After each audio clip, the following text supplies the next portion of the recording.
Sa pagnanais na bumukod sa pamilya, ay umupa sa isang apartment ang dalagang si Nami. Gusto niyang kumita gamit ang kanyang sariling paghihirap, kaya naman pumasok siya sa isang kumpanya. Naging office staff siya roon. Hindi niya inaakala na ang mga magiging katrabaho niya pala ay mga masasama ang ugali. Kukutsain siya ng mga ito dahil sa kanyang itsura. Marami kasi siyang tigyawat na para bang araw-araw na lang na nanganganak. Medyo parang matigas din ang kanyang buhok at buhaghag. Sa opisina niya dinanas ang walang katapusang pambubuli sa kanya. Dumating na nga rin sa punto na pati ang kanilang manager ay nakikisali na rin.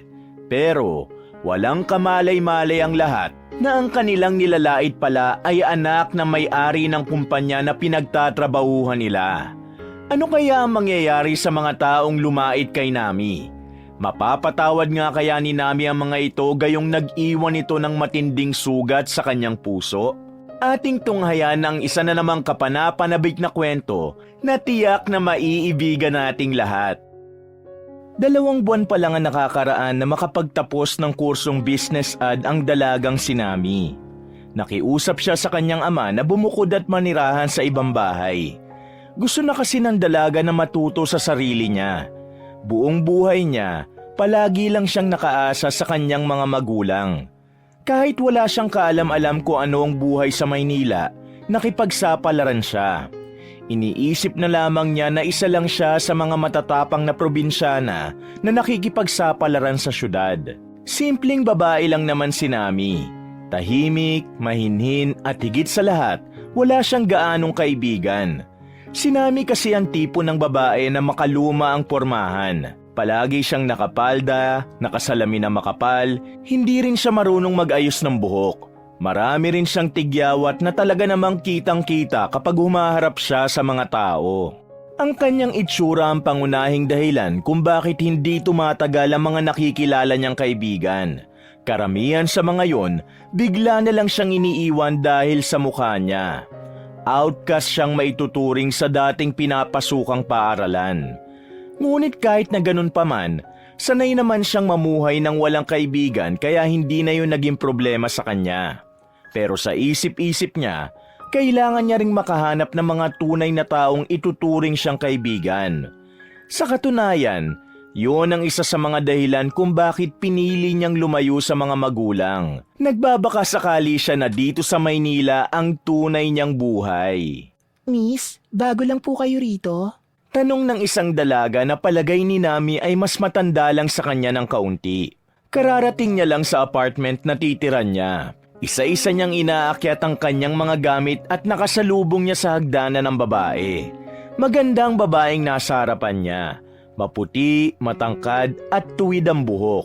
Sexy rin ito. At higit sa lahat, wala itong tigyawat. Oo, bago lang ako rito. Sa katunayan ito, hinahakot ko pa lang yung mga gamit ko. Kararating ko lang kasi. Nahihiyang sagot ni Nami. Lumapad ang ngiti ng dalaga. Mukha naman itong mabait kaya magaan ang kalooban ni Nami rito. You want some help? Hindi na, ako na. Kaya ko naman. Thank you. Sabi ni Nami. Nakita ko sa labas ang dami mong gamit. Tulungan na kita. Sigurado ka ba? Nakakahiya kasi nakakaabala pa ako. Miss, okay lang. Wala naman akong ginagawa. Day off ko kasi ngayon. Siya nga pala, Vanessa ang pangalan ko. Sabi ng babae at inilahad pa nito ang kanyang kamay. Agad naman ding nakipagkamay si Nami sa babae. Nami naman ang pangalan ko. Maraming salamat ha. Sa totoo lang, nakakapagod na rin. Buti na lang may katulad mo na handang tumulong. Natatawa na lamang na sabi ni Nami. Ay nako, relate na relate ako sa'yo. Ganyan na ganyan kasi ang naranasan ko nung unang lipat ko rito. Matagal ka na ba rito? Tanong ni Nami. Mga 3 taon na rin. Hindi na ako umalis dito kasi ang hirap humanap ng matinong apartment. At isa pa, malapit kasi ito sa pinapasukan kong work. Wika ni Vanessa at sinimulan na rin nila ang paghakot. Makalipas lang ang ilang minuto ay naiakyat na nila ang mga gamit ni Nami. Malawak naman ang inuupahan niya kaya kahit sandamakmak ang abubot ay wala namang problema sa espasyo. Nabanggit mo kanina malapit lang ang work mo rito. Ano palang work mo? Tanong ni Nami. Nakaupo siya sa kama habang si Vanessa naman ay malapit sa pinto habang umiinom ng juice na tinimpla nila.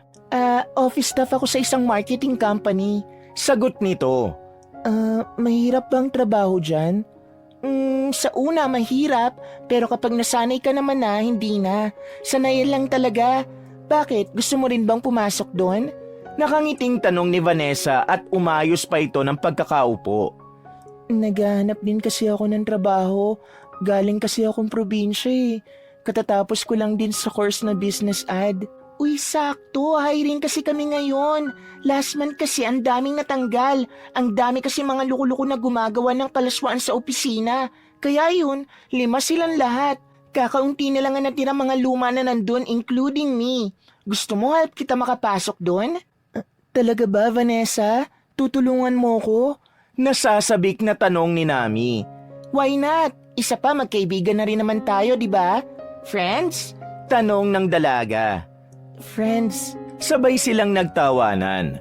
Noong mga sandaling yun, pakiramdam ni Nami ay matagal na niyang kilala si Vanessa. Sobrang gaan ang kanyang pakiramdam sa babae. Para siyang nagkaroon ng ate na kahit kailan ay hindi niya naranasan.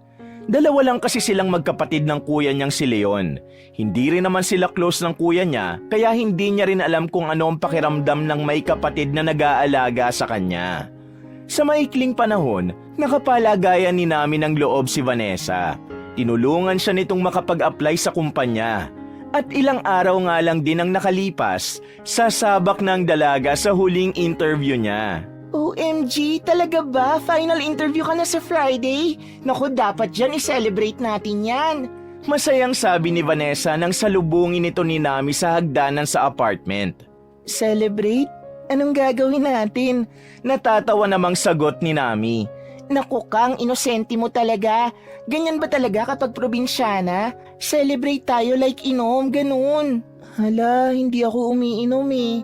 Sagot niya. Minsan lang naman, hindi naman natin to laging gagawin. Para lang naman makapagdiwang tayo, no? Achievement kaya yan. Bibihira lang ang nakakaabot ng final interview, lalo na kung mga walang experience. Sige na, ako nang bahala sa alak natin. Ano, G? Wala namang nagawa si Nami kundi ang pumayag na lang. Sa isip-isip niya, wala naman sigurong masama kung paminsan-minsan sumakay din siya sa mga trip na hindi niya kinagisnan. Isa pa, adult na rin naman siya at may karapatan na rin siyang gawin kung ano ang gusto niyang gawin. Umakyat sila sa rooftop ng apartment. Malawak ang rooftop at may mga lamesa pang naroon.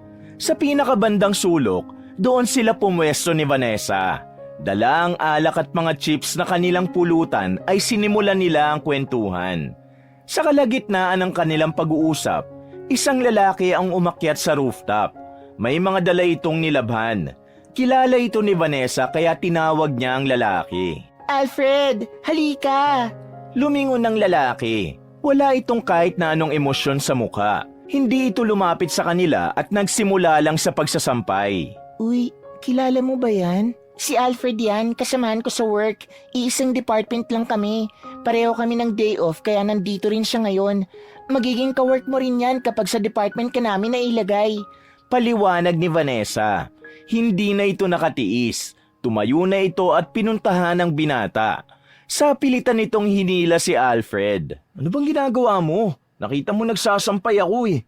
Masungit na sabi ng binata. Nami, ito si Alfred. Matagal ko nang katrabaho at long time ka-apartment ko rin. Magkaklase rin kami nung college. Sabi ni Vanessa at parang lintang nakakapit sa braso ng lalaki. Hello, Nami nga pala. Sabi ni Nami. Medyo nahihiya pa siya dahil sa itsura niya. Hindi siya makatingin na maayos at medyo nauutal. Bago lang siya rito sa apartment, mag-iisang linggo pa lang. Tapos sinamahan ko siya mag-apply sa atin. And guess what? Final interview na siya. Sabi ni Vanessa at tumabi na rin ito kay Nami. Oh, tapos? Tanging sagot ni Alfred. Ay, dun ka na nga, magsampay ka na. Para ka talagang robot. Shoo, shoo! Naglakad na paalis ang lalaki at pinagpatuloy na lamang ang pagsasampay. Napapailing na lamang si Vanessa dahil sa inasal ni Alfred. Pagpasensyahan mo na, introvert kasi ang si Alfred, kaya hindi yan gano'n nakikihalubilo sa iba. Sa office ako lang ang madalas niyang kausap eh. Paliwanag ng babae. Ayos lang naman, naiintindihan ko. Introvert din kasi ako eh. Sagot naman ni Nami. Muling binalikan ni Nami ng tingin ng lalaki nagsasampay. Sa hindi malamang dahilan ay napangiti siya nang tumingin din ito sa kanya. Pero agad din naman niyang binawi ang tingin niya. Nahihiya kasi siya dahil para sa kanya, ang mga katulad niyang hindi naman kagandahan ay walang karapatang humanga sa mga lalaking may magandang mukha. Problema na talaga ni Nami ang mukha niya. Bigla na lang kasing dumami ang tigyawat niya nung magdalaga siya. Ilang beses siyang sinasabihan ng kanyang ina na ipaderma na ang mukha niya. Pero ayaw ni Nami dahil ayaw niyang gumastos na naman ng malaki ang mga magulang niya tapos wala namang mangyayari. Noong unang paderma kasi nila, lalo lang dumami ang tigyawat niya. Kaya mula noon, nagkaroon na siya ng trauma sa mga ganon. Kaya kahit na mababa ang kumpiyansa niya sa sarili, ay tinitiis na lang niya. Ang mahalaga sa kanya, hindi na siya umaasa pa sa mga magulang niya. Natapos ang inuman, nalasing ng gusto si Vanessa dahil sa dami nitong nainom. Habang si Nami naman ay medyo may tama lang. Hindi naman kasi nito masyadong iniinom ang mga alak na binili nila. Inihatid ni Nami si Vanessa sa kwarto nito. Nagpatulong siya kay Alfred dahil malikot si Vanessa at baka malaglag sila sa hagdan. Pagkatapos, iniwan na rin nila ang dalaga. Pabalik na sana si Nami sa kanyang silid nang bigla siyang tawagin ni Alfred. Nami, napalingon si Nami sa tawag na yon. Bakit? Tanong niya. Good luck sa final interview sabi ng binata. Maraming salamat. Sabi nito at muli na itong napatalikod. Palihim siyang napangiti sa sinabi ni Alfred. Hindi niya maikakaila na kahit papano nakaramdam siya ng kaunting kilig. Para siyang ginanahan. Kinabukasan, inihanda niya na ang kanyang sarili. Kagaya ng lagi niyang suot na pangprobinsyana, malakas ang loob niyang umalis ng apartment. Ito ang araw kung kailan siya kakausapin ng manager. Yun daw kasi mismo ang mag-i-interview sa kanya. At ayon pa kay Vanessa, ang manager na si Mrs. Chavez ay parang isang teacher na terror.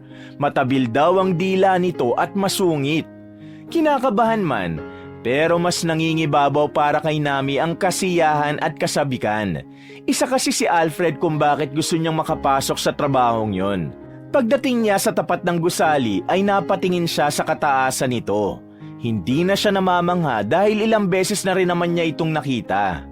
Pagpasok niya sa lobby, kagaya ng unang beses na dumating siya rito, nakatingin na naman sa kanya ang mga naroon. Parang siya ang naging highlight sa mga sandaling yon. Hindi niya alam kung dahil ba sa makaluma niyang suot o dahil sa makapal niyang salamin o baka naman dahil na rin sa kanyang tigyawating muka kaya nasa kanya ang mata ng lahat. Nakakaramdam siya ng hiya pero pinilit na lamang niyang hindi yun pansinin. Pagpasok niya sa elevator, isang lalaki at babae ang nakasabay niya. Nagtatawanan ng mga yon. Alam ni Nami na siya ang dahilan. OMG, another weirdo sa umagang ito. Pabulong na sabi ng dalagang si Nadia. Pero dinig na dinig naman ni Nami. Balita ko nga nag-a-apply siya. Nasa final interview na raw. Huwag sana mapunta sa atin. Pambira. Nakakairita yung itsura eh. Sabi ng lalaking si Robbie na walang pakialam kung malakas ang boses nito o hindi. Hindi yun pinansin ni Nami. Ayaw niyang masira ang motivation na meron siya. Kaya kahit medyo offended siya sa mga naririnig niya, nanatili siyang positibo. Pagbukas ng elevator ay mabilis na lumabas si Nami. Pero narinig niya pa ang huling sinabi ng lalaki. Probinsyanang ignorante sa syudad. Nagsarado ang kanyang kamao pero nagpatuloy na siya sa paglalakad. Hinahanap niya kung nasaan ang silid na papasukan niya. Kung saan-saan pa siya napadpad. Kung sana'y nakasabay niya lang si Vanessa, hindi na sana siya maliligaw-ligaw pa. Ang kaso, papasok pa lang ang kaibigan niya sa mga oras na ito. Nasaan na kaya yun? Kainis naman. Bulong niya sa sarili nang hindi pa rin niya matagpuan ang room ni Mrs. Chavez. Nahihiya rin naman siya magtanong sa mga nakakasalubong niya dahil parang iniilaga naman siya ng mga yon. Hindi siya nawala ng pag-asa. Nilibot-libot niya pa ang hallway. Hanggang sa nakasalubong na nga niya ron ang lalaking si Alfred na halatang kararating lang din. Naku, buti naman at nakasalubong kita. Saan ba rito ang office ni Mrs. Chavez? Tanong ni Nami sa lalaki. Pumunta ka sa 3rd floor. Tapos paglabas mo ng elevator, left side, diretso hanggang dulo. Sagot ng binata. Thank you so much ha. Sagot niya at tumakbo na siya paalis. Haggard na agad ang mukha niya kahit hindi pa man nagsisimula ang interview. Nang marating na niya ang opisina ng ginang, huminga na muna siya ng malalim habang nasa harapan siya ng pintuan. Naiisip niya pa rin ang sinabi ni Vanessa na masungit ang manager na yon. Makailang ulit siyang bumuntong hininga. Nakahawak pa siya sa kanyang dibdib. Kumatok muna siya at sa kamarahang pinihit ang doorknob. Maya-maya pa, nakita niya na sa loob ang bagot na bagot at iritadong si Mrs. Chavez. Napansin ni Nami ang tasa na wala ng laman na kape. Tumingin ito sa kanya ng masama. Kinabahan na agad si Nami. Parang nabura agad ang ginawa niyang paghahanda. Naramdaman na lang niyang namamawis na ang kanyang palad. Hindi siya makagalaw habang nasa pintuan siya. Why are you standing there? Anong gusto mo? Ako pa ang lalapit sa'yo matapos mo akong paghintayin ng 1 oras? Ang usapang schedule mo ay 9:30 a.m. nandito ka na. Pero 10:40 na, ngayon ka lang dumating. Ano ka ba rito? May-ari ng kumpanya? Natauhan ng dalaga noong mga sandaling yon. Dali-dali siyang lumapit at saka umupo sa kaharap na office chair. Nanginginig ang kanyang kamay. Nakatingin pa rin kasi ng masama sa kanya ang manager na si Mrs. Chavez. Tell me about yourself. Ayoko nang babagal-bagal dahil tumatakbo ang oras ko. Bilis! My name is Namirashi na... Ano ka ba, elementary? Ganyan ka ba magpakilala? Manahimik ka na nga. Titingnan ko na lang itong resume mo. Sabi ni Mrs. Chavez. Sinuot pa nito ang salamin at saka pinasadahan ng basa ang papel. Habang nagbabasa ito, kitang-kita ang pagiging iritable ng babae. Halatang hindi nito binasa ng buo ang mga nakalagay sa resume dahil agad nitong ibinabayon. Fresh graduate ka pala. Ano naman ang aasahan ko sa isang wala namang kaalam-alam sa ganitong trabaho? Tanong ng manager. Masipag po ako. Lahat po ng gawain na ipagagawa sa akin ginagawa ko on time. Kaya ko ring makisama. Marunong po akong makihalubilos. Alam mo ba kung saan ka nag-a-apply? Yes po. Marketing company po. Sagot ni Nami. Alam mo naman pala ano yung magaling makisama at makihalubilo? Ano ka, papasok sa bahay ni kuya? Ang gusto ko marinig ay kung may magagawa ka para sa company. Tumalsik pa ang laway nito sa dalaga. Muntikan pang malaglag ang pustiso pero mabuti na lang ay agad na nasalo ni Mrs. Chavez. Ang may aambag ko po rito ay ang creativity at talino ko sa paggawa ng mga marketing strategy. If you give me a chance, papatunayan ko po sa inyo na totoo ang sinasabi ko. May kumpiyansang sabi ng dalaga. Naaalibadbaran ako sa mukha mo. Sige na, hired ka na. Magsimula ka na agad. Kailangan ng tao ngayon. Sabi ni Mrs. Chavez. Hired na po ako? Paninigurado niya. Duda ka ba? O bingi ka lang talaga? I mean, maraming salamat po. Napangiti na lamang si Nami nung mga sandaling yon. Buong akala niya kasi ay mahihirapan siya sa interview na yon. Paglabas niya ng opisina niya ay gumilid muna siya para i-chat si Vanessa. Hired na ako! Yes! Pero bakit ganun? Napaka-unprofessional naman ng manager na yon. Napapailing na lamang nasabi ni Nami. Dahil maaga pa naman at wala pa naman siyang ibang gagawin sa araw na yon, bumaba na muna siya sa ground floor. Merong coffee shop doon. Naisip niyang i-treat ang kanyang sarili ng kape kaya tumambay na muna siya ron. Pagpasok niya, nakatingin na naman sa kanya ang mga tao ron. Karamihan pa ay babae na makikinis ang muka. Hindi alam ni Nami kung saan siya titingin. Hiyang-hiya siya. Mabuti na lang, biglang dumating doon si Alfred. Anong coffee mo? Ako na lang ang order. Dito ka na lang. Alfred? Pagtataka niya. Oh, bakit? Sure ka ba? Baka nakakaabala naman sa'yo. Sabi ni Nami. Mamaya pa ang duty ko, maaga lang talaga akong pumasok. Kaya marami pa akong time. Oh, anong coffee mo? Tanong ulit ng binata. Ice Americano na lang. Sagot niya. Pagkatapos niyang ibigay ang bayad ay agad na umalis ang binata. Nakatingin naman sa kanya ang lahat ng babaeng naroon. Palagay ni Nami, iniisip na mga yon na may relasyon sila ni Alfred. Mas lalo tuloy siyang nakaramdam ng hiya. Maya-maya pa'y dumating na rin si Alfred na dala ang 2 kape na pareho lang naman ng flavor. Sinamahan siya ng binata at sa loob ng 1 oras, nag-usap sila nito tungkol sa kung ano-anong random na bagay. Masasabi ni Nami na masarap kausap si Alfred. Siguro dahil pareho silang introvert at medyo weirdo pagdating sa ibang mga usapin. Maraming salamat. Sobrang nag-enjoy ako sa usapan natin. Sabi ni Nami sa binata. Sige, mag-iin na ako.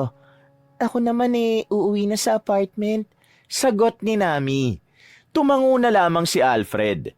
Hinintay na muna ni Nami na makapasok ng elevator ang binata bago siya tuluyang lumabas ng building.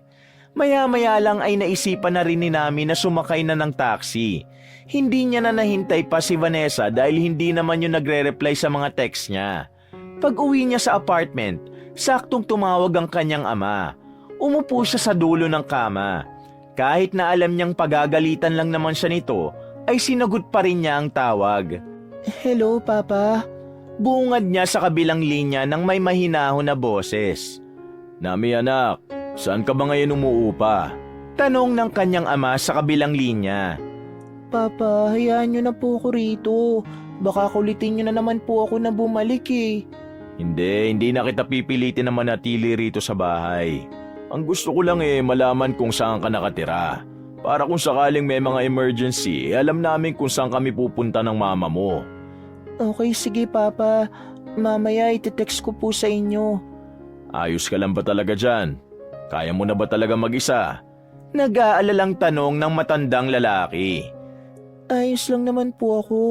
Kinakaya ko. Sa katunayan, natanggap na ako sa trabaho at bukas na ang simula ko. Masaya niyang sabi. O kung ganun, di congrats pala anak. Naku, sabi ko naman kasi sa'yo hindi mo naman kailangan magtrabaho. Pero mukhang yan na makakapagpasaya sa'yo di sige. Basta ang gusto lang naman namin ng mama mo, alam namin kung anong nangyayari sa'yo. Huwag kang makakalimot na mag-update sa amin ha? Opo Papa, pangako yan. O sige na, bababa ako ng tawag para makaalis na kami ng mama mo. May lakad kami. Mag-iingat po kayo. Huling sabi ni Nami at saka naputol na rin ang kanilang tawag. Masarap ang naging tulog ni Nami at hapon na nang siya'y magising. Gamit ang perang allowance mula sa mga magulang, pumunta siya ng mall para mamili ng bagong damit na susuotin niya. Kahit na may mas magaganda at mas may nauusong damit sa mall, mas pinili pa rin niya ang mahahabang palda. Para kasi talaga sa kanya ay yun ang bagay sa katawan niya. Wala siyang pakialam kung magmukha siyang probinsyana sa mata ng marami. Nakapamili na siya ng bagong susuotin at pauwi na sana siya nang makasabay niya sa isang fast food chain ang pamilyar na mukha. Kahit na isang beses niya lang nakita yon, tandang-tanda niya ang mukha nito. Nakaupo ang isang lalaki at isang babae sa kabilang table. Nakatingin sa kanya at nagbubulungan kahit ang lalakas naman ng mga boses. Di ba yun yung nag-a-apply sa atin? Tanong ng lalaking si Robbie kay Nadia. Uy, hindi mo ba alam na natanggap na raw yan? Sagot naman ng babae. Alam mo ba kung bakit natanggap yan, Robbie? Bakit? Sa pagkakaalam ko na chinismis ni Mrs. Chavez, tinanggap na lang daw siya kasi naiirita na si Mrs. Chavez sa mukha niya. Alam mo naman si Mrs. Chavez, di ba? Ayaw nun sa pangit. Saad ng babaeng si Nadia. Kumbaga pinagbigyan na lang kasi nandidiri si manager. I see! Sagot naman ni Robbie. Sa narinig na yun ni Nami ay parang may kumirot sa puso niya. Napansin na lang niya na tumulo na pala ang luha niya. Mabilis niyang pinunasan ang kanyang luha at tumalikod siya sa mga yon para hindi nila makitang naiiyak siya. Sa buong buhay ni Nami, sanay naman siyang nabubuli sa kahit saang lugar siya pumunta. Pero ang hindi siya sanay ay yung iparamdam sa kanya na ang achievement na kinatuwa niya ay dahil lang pala sa pandidiri. Hindi na kumain pa si Nami. Kahit kumakalam na ang tiyan niya ay minabuti na lamang niyang umalis doon. Bumili na lamang siya ng pagkain sa convenience store at yun na lang ang ginawa niyang hapunan. Tulala at balisa ang dalaga habang nakatambay sa rooftop. Hindi niya maintindihan kung bakit may mga taong nanlalait sa mga katulad niya, gayong wala naman siyang ginagawang masama sa iba. Ay naku, kaya na nga. Ang mahalaga, may trabaho na ako kinabukasan. Handang-handa na ako. Sa isang iglap, ganun kabilis na nawala sa mukha ng dalaga ang kalungkutan. Mabilis na lumipas sa mga oras, sumapit na ang kinaumagahan. 7:00 pa lang ng umaga ay nakahanda na ang lahat ng kanyang gagamitin. Excited na siya sa kanyang unang araw. Paglabas niya ng pintuan para kunin ang pinatuyong medya sa rooftop, bumungad sa kanya sa kabilang pintuan ang dalagang si Vanessa. Mukhang kagigising lang din ito. Uy, Vanessa, mamaya ng first day ko. Masaya niyang sabi. Pipikit-pikit matapang tumugon ang babae. Congrats, sa wakas natanggap ka na. Pero sorry hindi ako makasabay sa energy mo. Kulang tulog ko Kaninang 3:00 na ako nakauwi. Sabi nito na medyo matamlay pa ang boses. So, hindi ka papasok ngayon? Tanong niya. Hindi siguro, masama rin ang pakiramdam ko Sagot ni Vanessa. Si Alfred, papasok ba siya? Bakit? Makikisabay ka sa kanya? Parang nabuhay ang diwa ni Vanessa sa mga sandaling ito. Sana, kasi wala ka Naiiya kasi ako mag-isa pumasok sa department natin. Oo nga pala, magka-department tayo. Nakangiti pa ng malapad si Nami. Sige, magsabay na kayo. Matutulog na muna ako. Pagkatapos magsalita ay agad na isinara ni Vanessa ang pinto. Napakamot na lamang sa ulo si Nami. Pinagpalagay na lamang niyang wala sa mudang dalaga kaya yun ganon. Maya-maya pa ay nag-asikaso na rin siya sa kanyang sarili.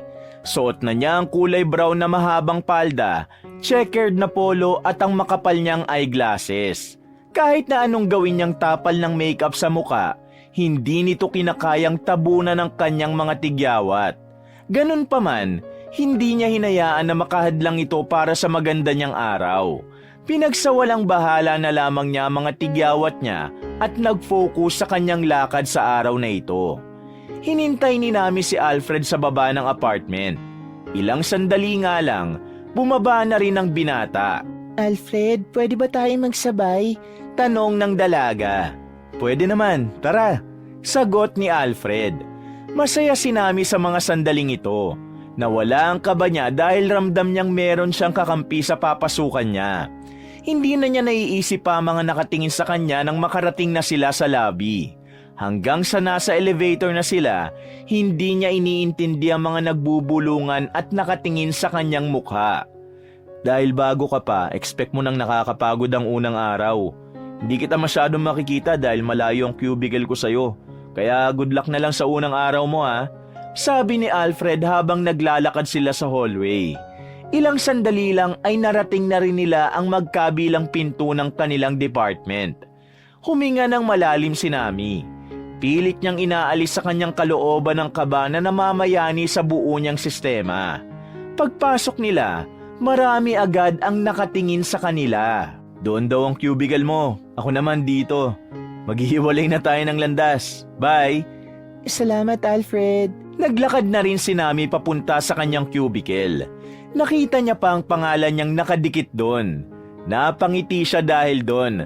Pero nawala ang kanyang ngiti nang makarinig siya ng mga nag-uusap-usap sa paligid. Siya ang paksa ng usapan at walang iba kundi ang masagana niyang tigyawat sa muka. Muli siyang humugot ng malalim na paghinga. Pilit niyang kinakalma ang sarili niya at iniisip na lang niya na naroon siya para magtrabaho at hindi para makipag-away. Kalma, self. Hayaan mo lang sila. Bulong niya sa kanyang sarili. Wala pa siyang 3 minutong nakaupo, biglang may lumapit na sa kanyang babae. Maputi ito, tuwid na tuwid din ang buhok. May mga kulay pang pula ang mga kuko nito sa kamay. Naghahabaan din ang pilikmata at ang muka. Parang sinubsob sa harina sa sobrang puti. ikaw ba yung bago? Tanong ng babae. Nang mabasa ni Nami ang ID nito, nalaman niyang Bea ang pangalan ng babae. Opo, ako po. Magandang i-encode mo tong lahat. Dapat tapos na yan bago mag-alas 3. Sabi ni Bea at inilapag sa table niya ang halos kalahating dangkal na mga papel. Lahat po ito? Nagtatakang tanong ni Nami. Bakit? May angal ka ba? Kung ayaw mong gawin, wag. Pero akong TL dito. Kaya kitang ipatanggal kung tatamad-tamad ka. Hindi po, gagawin ko po ito. Umalis na rin agad ang masungit na babae. Binuksan na rin ni Nami ang computer. Pero hindi niya alam kung saan i-encode yun. Wala man lang ni isa sa mga naroon ang may balak na i-orient o i-train man lang siya. Bakit ganito dito? Wala bang tutulong sa akin? Parang lahat sila rito ayaw sa akin ah. Paano ko matututo kung hahayaan lang nila ako ditong kumalikot mag-isa? Pabulong niyang sabi sa kanyang sarili. Isang lalaki naman ang napatigil sa harapan ng kanyang cubicle nang mapansin na hindi niya alam ang kanyang gagawin. May kakaibang ngiti ang lalaki. Nakakailang para kay Nami dahil mukhang manyakis. "Hi miss, need help?" Tanong ng lalaki. Tumayo si Nami at tumingin-tingin sa paligid.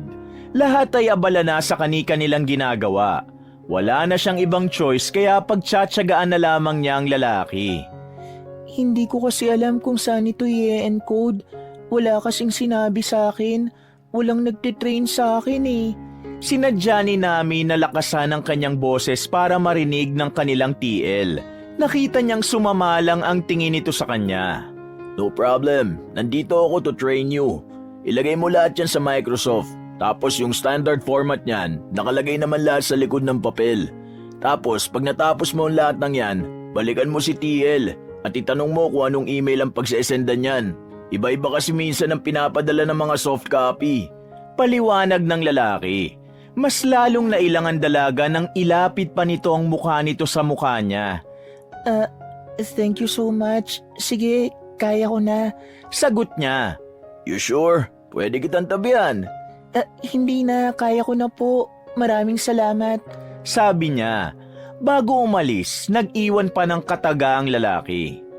"Rowan nga pala. Alam mo, maganda ka naman sana eh.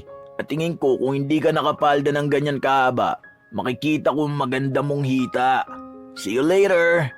Naglakad na ang lalaki palayo. Sa nakikita ni Nami, mukhang luko-luko ang lalaking yon. Kaya naman sinabi na agad niya sa sarili niya na kahit na kailan, hindi siya magtitiwala ron. Hindi naging madali para kay Nami ang unang 4 na oras. Kahit may kaalaman naman siya sa paggamit ng computer, naninigas naman ang kamay niya sa kakatype sa keyboard. Hindi siya sanay na magtipa ng matagal. Nagtataka nga siya kung bakit yun ang ginagawa samantalang marketing company naman ang pinasukan niya. Ang nasa isip niya kasi, kasama siya sa planning team. Oras na ng break, kalahati pa lang ang natatapos ni Nami sa mga i-encode niya. Hinahanap niya si Alfred sa paligid pero hindi niya makita. Kaya mag-isa na lang siyang kakain sa food court. Pumila siya para makabili ng kakainin. Mag-isa lang siya sa table. Buong akala niya ay magiging payapa ang kanyang lunch break pero nagkamali siya. Umupo rin sa pwesto niya ang lalaking si Robbie at ang babaeng si Nadia. Hindi niya alam kung bakit parang kursunada siya ng dalawa. Can we sit here? Tanong ni Nadia na nakataas pa ang isang kilay. Yes, pwede naman. Sagot naman ni Nami. Bakit mo napiling magtrabaho sa ganito? Tanong ulit ni Nadia sabay irap sa kanya. Ha? Naguguluhang tanong ni Nami. Napansin mo ba lahat ng nasa department natin magaganda? Napansin ko nga rin. Natatawa na lamang na sagot ni Nami na naging dahilan para mainis si Nadia. Napansin mo pala eh. Bakit ka nandito? Sarkastiko nitong tanong. Kasi kailangan ko ng pera, I guess. Sarkastiko niya ring tugon. Hindi na napigilan ni Nami ang kanyang sarili. Papatulan na niya ang babae. Kung ako sa'yo, magpalipat ka na ng department kung ayaw mong ma-depress. Doon sa department na mga hindi biniyayaan ng ganda. Sino ka ba? Ako si Nadia. Ikaw? Bakit kung makapagsalita ka para kang tagapagmana ng kumpanya? Nagsalubong ang kilay ni Nadia sa sinabing yon ni Nami. Oh, real talk yun! Nang aasar namang sabi ni Robby. Kitang-kita ang inis sa mukha ni Nadia. Parang gusto na siya nitong sabunutan pero dahil marami ang tao ron, nagpigil na lamang ito. Hindi nga ako tagapagmana. Mas lalo namang hindi rin ikaw. Tingnan mo naman ang itsura mo.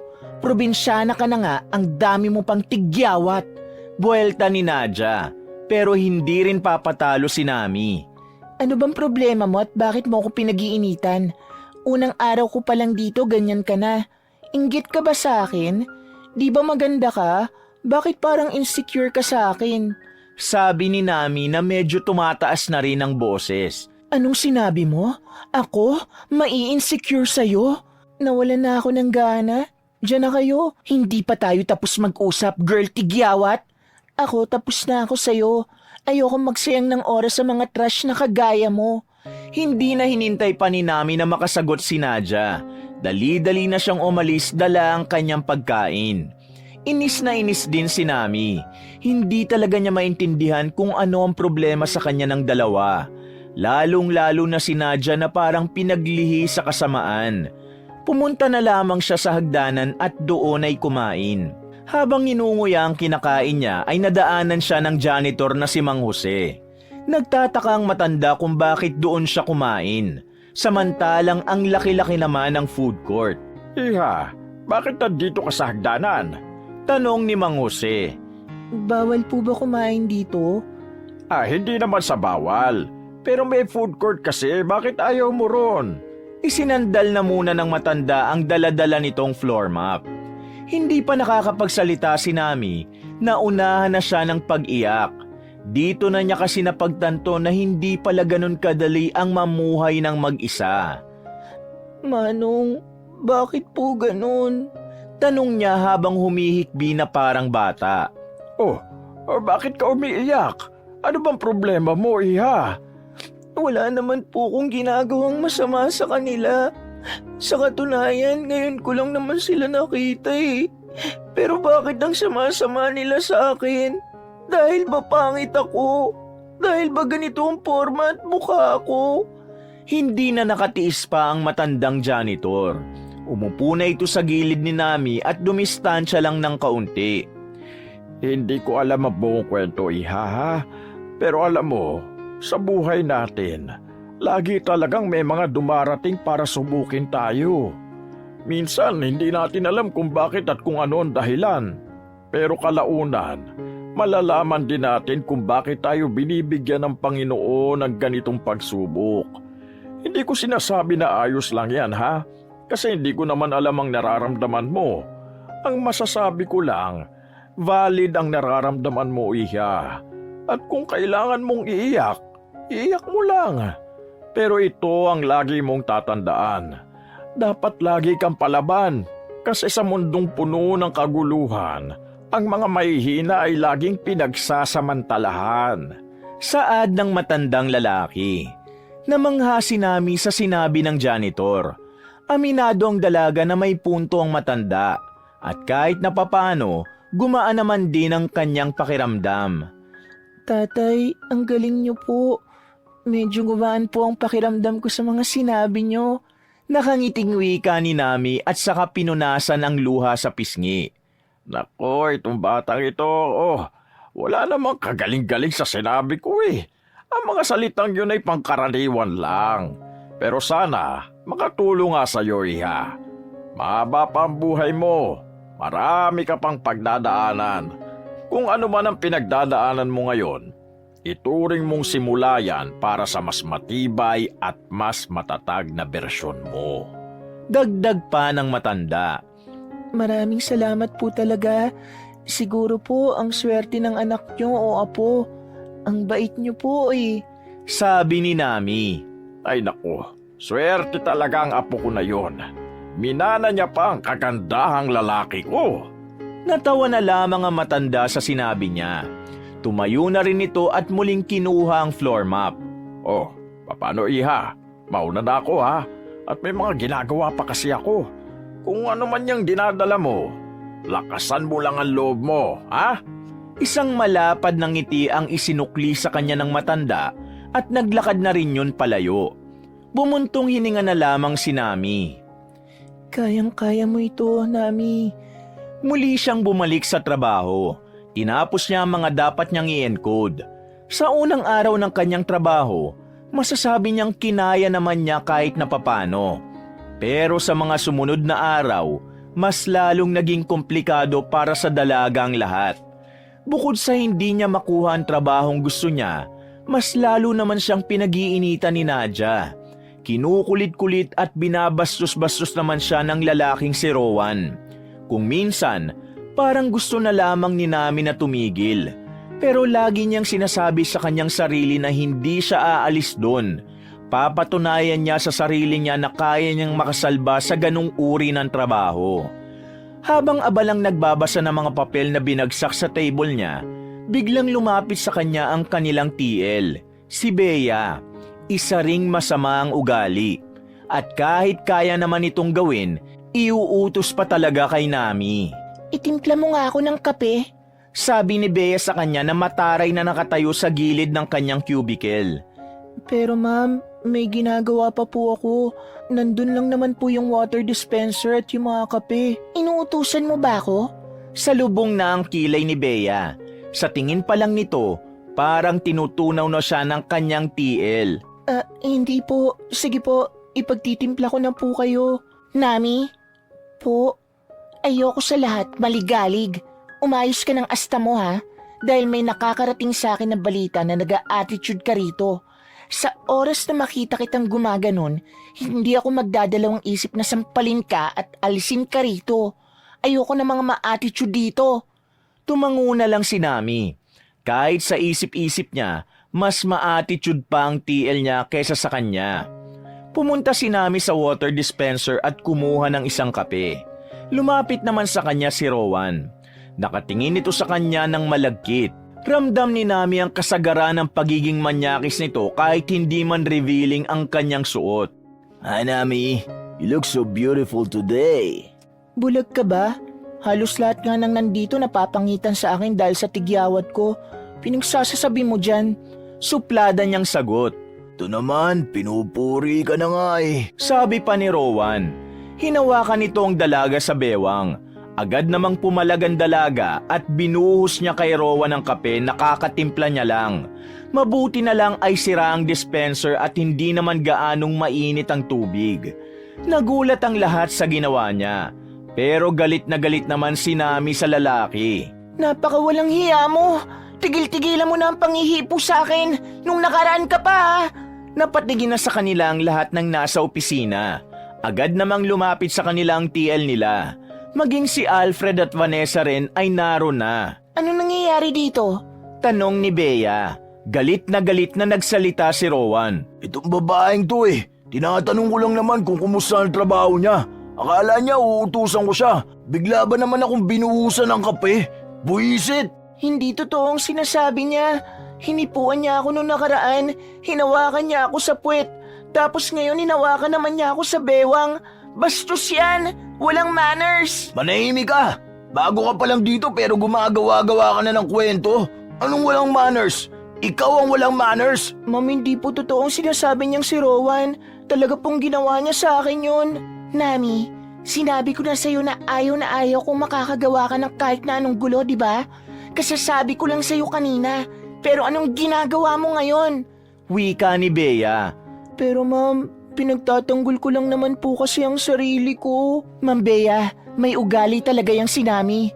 Nung nakaraan, makikisit lang naman po kami sa table niya, pero bigla niya kaming nilayasan. Kung ano-ano pang sinabi niya, gusto lang naman po namin ni Robin makitropa sa kanya. Sumausaw naman si Nadia. Tama pong sinasabi ni Nadia, Ma'am Bea. Gatong naman ni Robbie. Hindi yan totoo. Kita mo na, ikaw pala talaga may problema dito, Nami. Pasigaw ng sabi ng kanilang TL. Mawalang galang na, Ma'am Bea. Pero kilala ko po si Nami. Hindi siya ganong klaseng tao. Hindi siya yung tipo ng tao na nangungunang gumawa ng gulo. Kung ganon siya, dapat hindi na siya tinanggap ni Mrs. Chavez. Isa pa, Hindi ako naniniwalang magagawang tarayan ni namin si Nadia. Alam naman po natin kung gaano kasuplada yan si Nadia kaya imposible. Sabi naman ni Alfred. Dahil dito ay lumakas kahit papano ang loob ni Nami. Hoy, wag kang ang epal Hindi ka tinatanong. Sabi ni Nadia. Nami, sumunod ka sa akin. Sabi ni Bea. Bakit ako lang po? Dapat kasama rin si Rowan. I said follow me now! Nauna nang naglakad ang kanilang TL. Napilitan na lamang si Nami na sumunod sa babae. Pagpasok nila sa conference room, agad na nakatikim siya ng sampal kay Bea. Galit na galit ito. Natameme naman si Nami dahil sa ginawa nito. Wag na wag kang gagawa ng kwento tungkol kay Rowan. At wag ka rin magsusumbong sa kahit sinong mas nakakataas dahil talagang tatanggalin kita. Hindi kita paparusahan sa ginawa mo, pero babawasan ko ang oras ng trabaho mo rito. Pero dadagdagan ko ang mga gagawin mo. Ma'am naman, wag ka nang umapila kung ayaw mong alisin kita ng tuluyan dito. Lumabas na ng conference room ang babae. Naiwan na lang si Nami doon habang napapaiyak. Unti-unti siyang napaupo. Hindi siya makapaniwala na sa mga sandaling yon, siya ang naging masama sa mata ng lahat. Tulala at hindi na nagsasalita si Nami nang bumalik siya sa kanyang cubicle.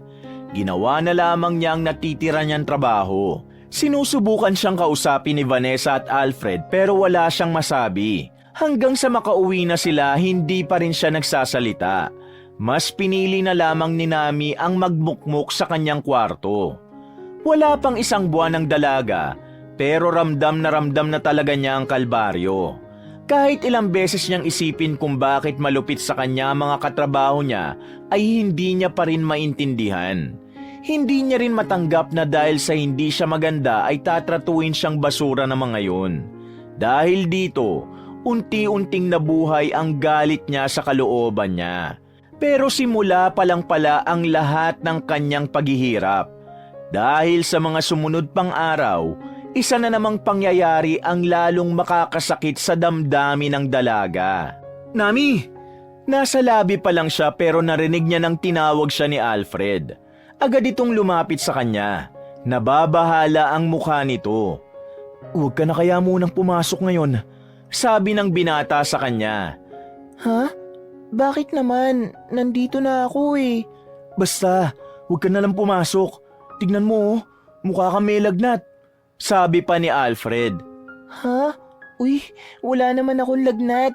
Kailangan kong pumasok, no? Bayaran na ng upa next month. Sayang yung sahod. Hinawakan na siya ni Alfred sa kamay para pigilan. Nagtataka naman si Nami kung bakit parang ayaw siyang patuloyin ng binata sa kanilang department. Alfred, ano bang problema?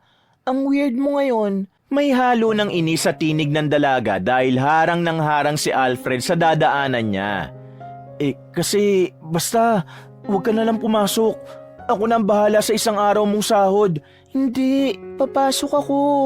Naglakad na ang dalaga ng mabilis. Pumasok ito sa elevator. At dahil punuan na, hindi na nakapasok si Alfred. Napapakamot na lamang ang binata sa ulo at dumaan na lamang sa hagdanan.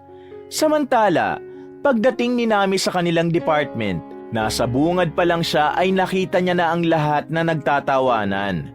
Pero bigla itong nanahimik nang makitang dumating na rin siya. Naramdaman na lamang niyang nasa likuran na niya si Alfred. Sa mga sandaling ito, naging malinaw lang kay Nami kung anong meron nang marinig niya ang isang video. Dinig niya ang tawanan ng mga pamilyar na boses sa pinapanood nila.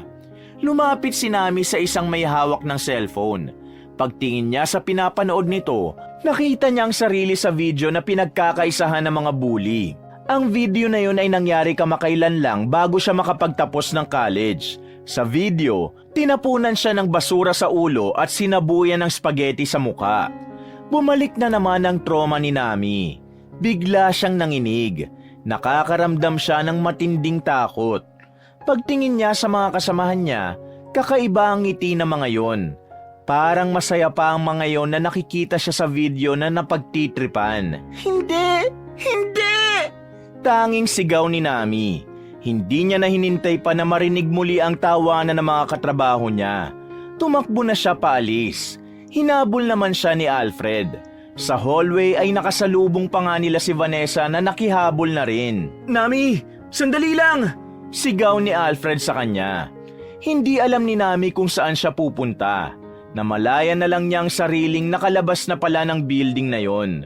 Napaupo siya sa gutter. Napapaisip. Dahil ba sa pangit ako kaya ganun sila sa akin?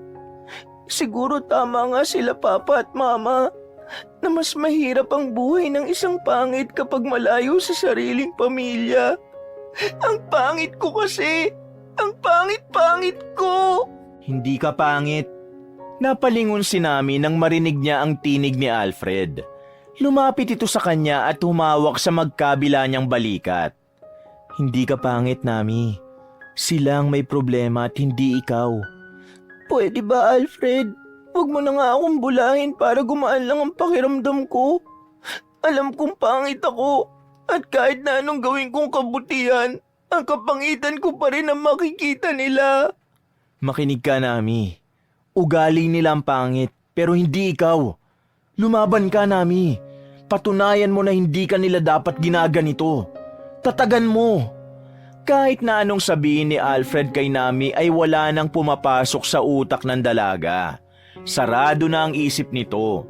Ang tanging tumatakbo sa isipan ng babae ay masama ang lahat ng tao sa kanya, na walang kahit sino man ang kaya siyang itrato ng tama. Tumakbo palayo si Nami at hindi na rin ito hinabol ni Alfred. Naisipan ng binata na mas mainam na hayaan na muna ang babae para makapagpalamig. Samantala, agad na pumara ng sasakyan si Nami. Umuwi na lamang siya sa kanilang apartment. Hindi siya kumain. Magdamag din siyang gising habang nakatingala lamang sa kisame. Dakong 3:00 ng madaling araw, kumatok sa pintuan niya si Vanessa. Pinagbuksan naman niya ito. Kita niyang dala ng babae ang bag na naiwan niya sa opisina. Ginawa ko na itong gamit mo para maibigay sa'yo. Baka kasi may kunin pa yung mga siraulo sa office eh. Mahinang sabi ni Vanessa. Tumangulang si Nami at saka kinuha ang bag. Hindi na ito nagsalita pa. Kung hindi mo pa kaya makipag-usap, ayos lang. Sabihan mo lang kami ni Alfred kapag kaya mo na, ha? Sabi ni Vanessa at umalis na rin ito. Isang pilit ng ngiti lamang ang naitugon ni Nami. Kinabukasan ay maaga siyang nagising. Papasok siya sa trabaho kahit na hindi niya pa duty. Wala na siyang pakialam kung ano man ang sabihin sa kanya ng mga nasa opisina. 9:00 pa lang ng umaga. 12:00 pa dapat siya papasok pero umalis na agad siya ng apartment. Nagtataka naman si Vanessa at Alfred nang makita siyang umalis. Pagdating niya sa department nila, naabutan na naman niyang nakatingin na mga naroon. Nagtataka siyang nilapitan ni Bea, ang kanilang TL na wala namang pakialam sa kanya. Oh, bakit ang aga mong pumasok? 12:00 ka pa. Nagtatakang wika ng babae. Gusto ko magtrabaho. Yun na lamang ang nasabi niya.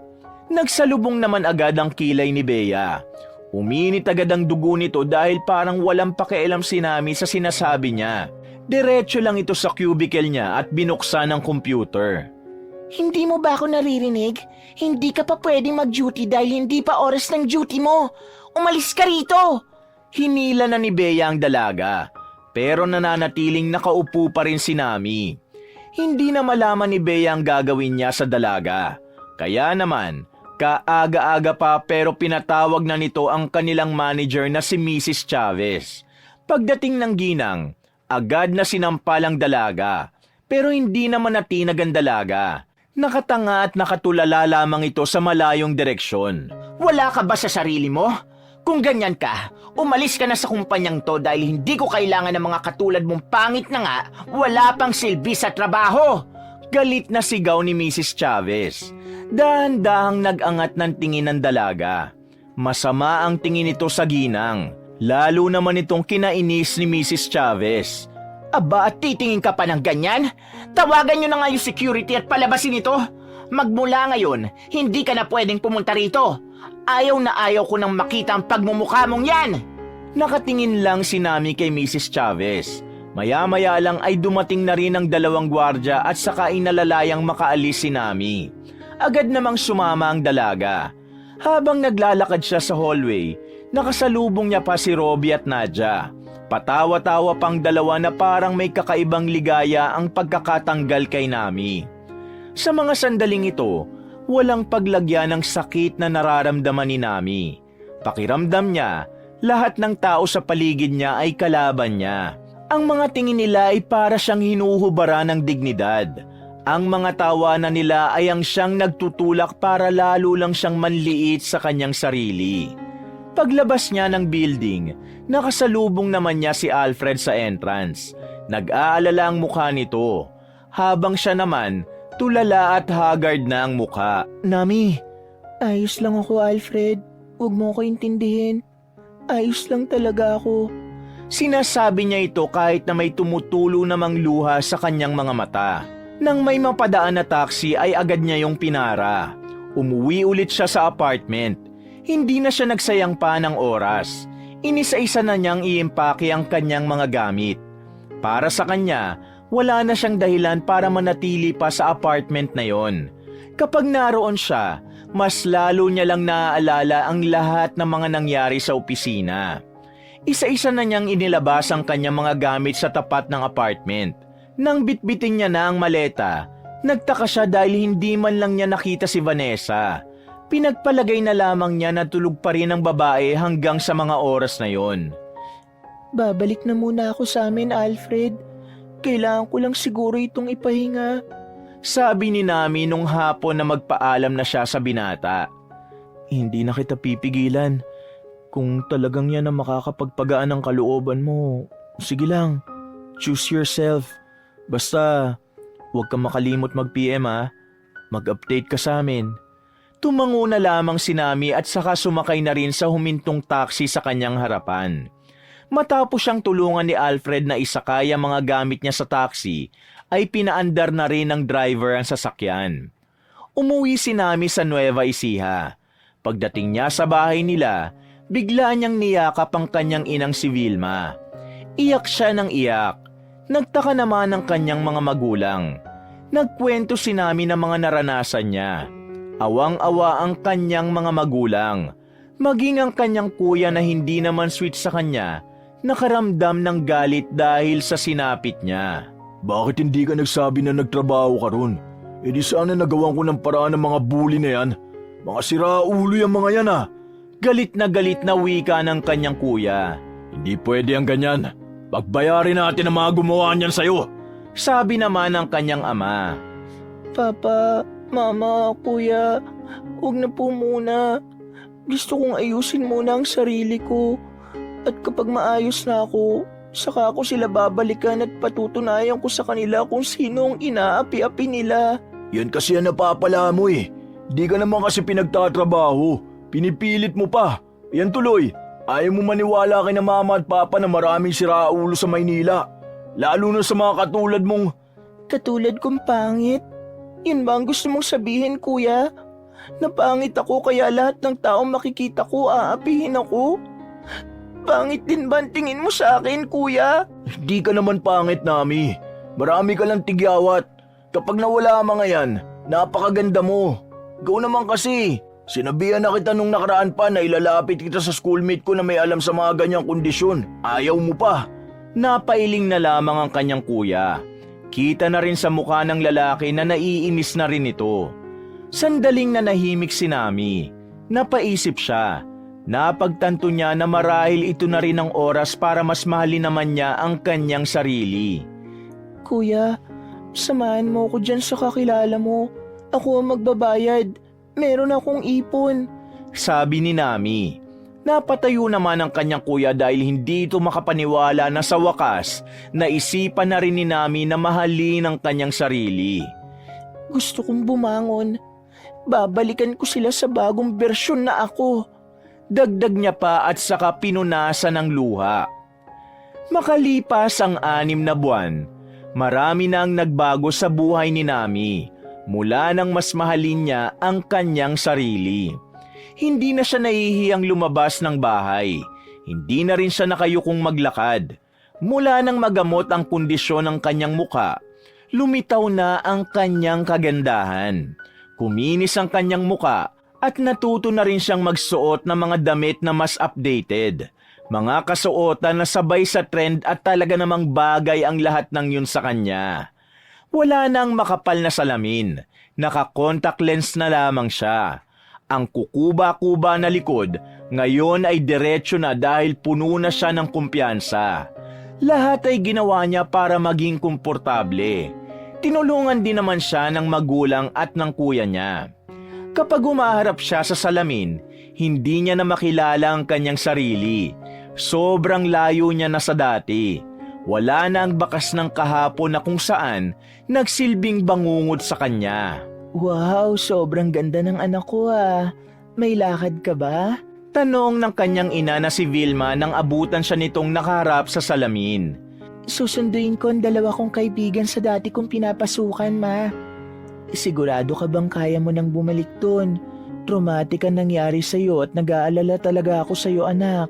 Sabi pa ng kanyang ina. Naisip ko lang, kung lagi kong iiwasan, mas lalong hindi ko malalampasan. Siguro ito na rin ang tamang panahon para harapin kong matagal ko nang tinatakbuhan. O sige anak, basta kapag may nangyaring hindi maganda, wag kang magdadalawang isip na magsabi sa amin ng problema mo, ha? Opo, mama. Matapos ang pag-uusap nila ng kanyang ina ay lumabas na rin siya. Maaga pa lang ay bumiyahe na siya. Gabi na nang makarating siya ng Maynila. 7:00 pa lang. Sobrang haba ng binyahe niya kaya nakaramdam siya ng kaunting pagod at gutom. At dahil 9:00 pa naman ang out ni na Alfred at Vanessa, naisipan na muna niyang magkape sa katapat na coffee shop. Mula roon, matatanaw ang entrance ng gusali na minsan niya nang iniwan. Habang nagkakape siya, may 4 na babae ang pumasok. Namukhaan ni Nami ang isa ron. Hinding-hindi niya pwedeng makalimutan ang mukha ng babae na isa sa mga nanakit ng damdamin niya. Nagsarado ang kamao ni Nami habang nakatanaw kay Nadia.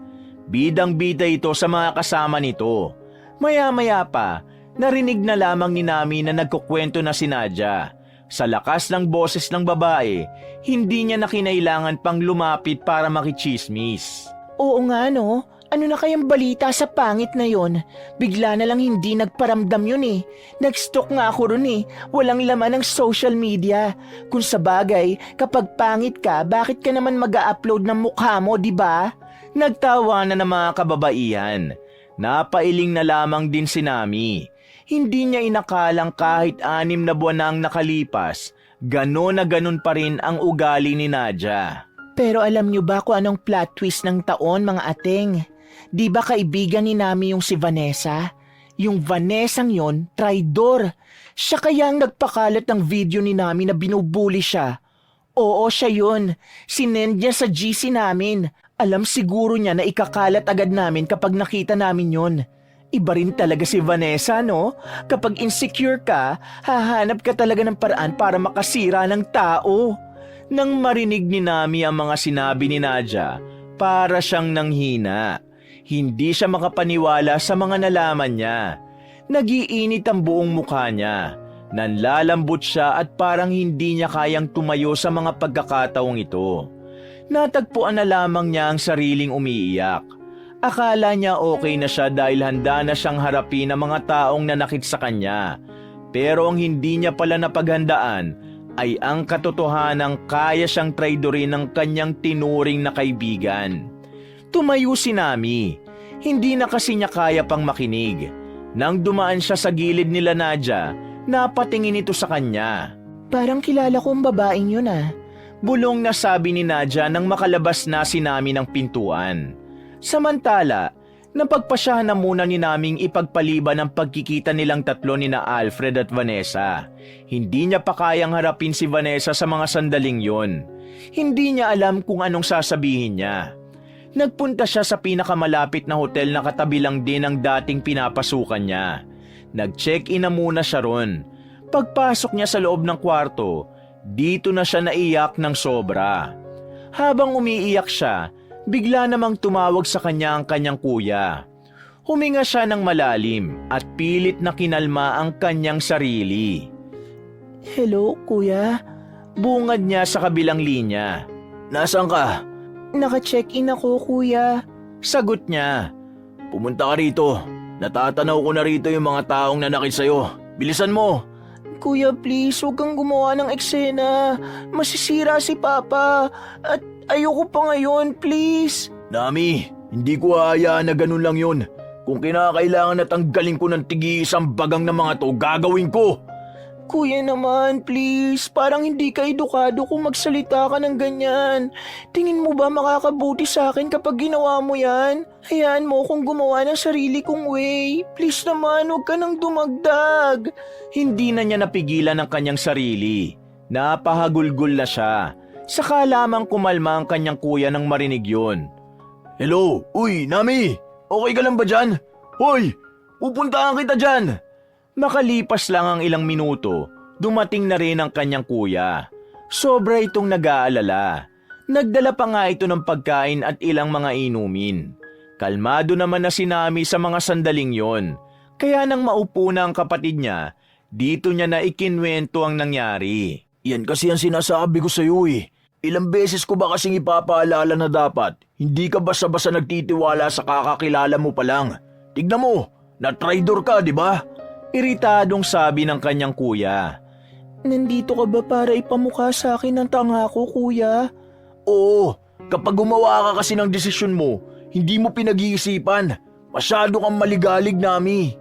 Kuya, noon yun, alam mo namang nagbago na ako. Hindi na ako yung dating Nami.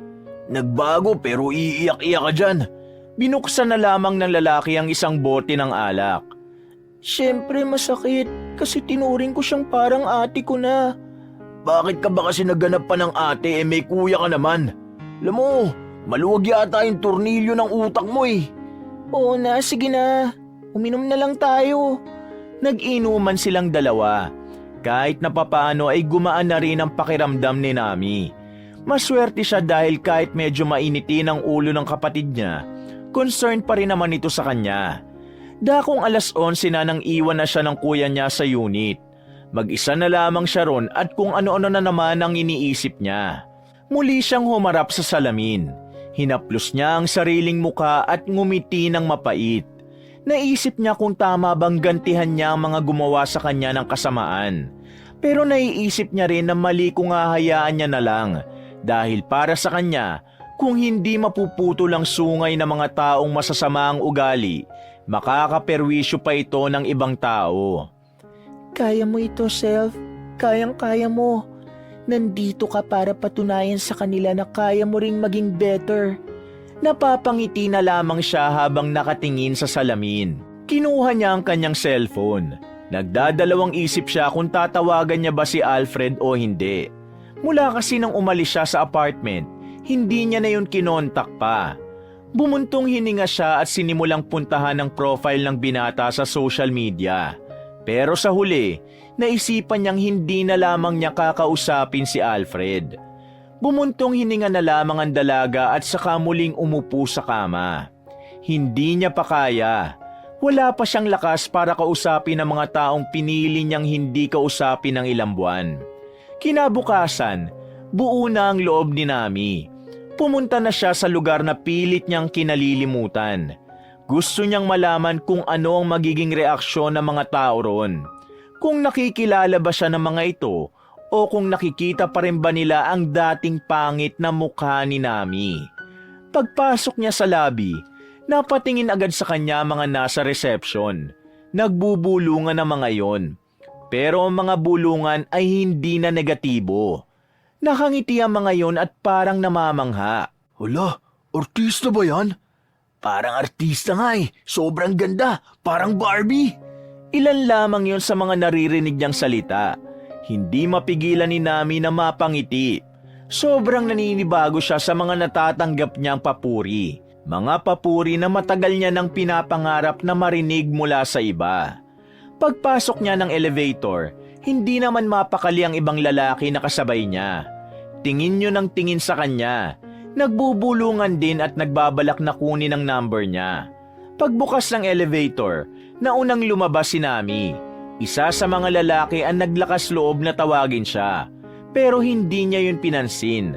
Naghawi lamang siya ng buhok at saka naglakad ng tuwid ang katawan.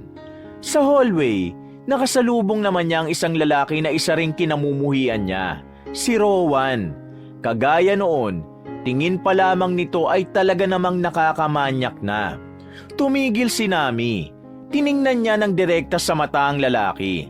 Kayang-kaya niya nang gawin yon kahit na nag-iwan din ito ng trauma sa kanya. I'm sorry. What can I do for you? Tanong ni Nami sa lalaki. No, never mind. Nagagandaan lang ako sa'yo. Hindi ko inakala na may ganyang kaganda rito sa building. Malanding sagot ni Rowan.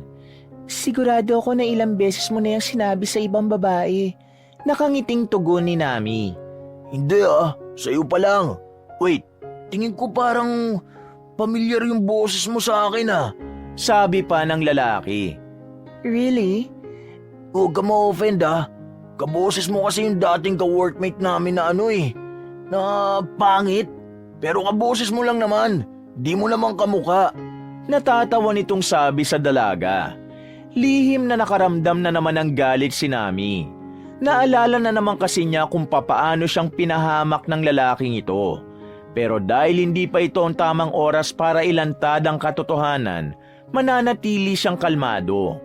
Huminga siya ng malalim para makapagpigil. By the way, ano palang ginagawa mo rito? Hindi ka naman mukhang employee. Sabi ni Rowan. Agad namang nakaisip ng idadahilan si Nami. Isa akong model ng isang luxury bag. Nandito ako para sa isang tao. Nakangiti nitong sagot. Kaya palang ganda-ganda mo.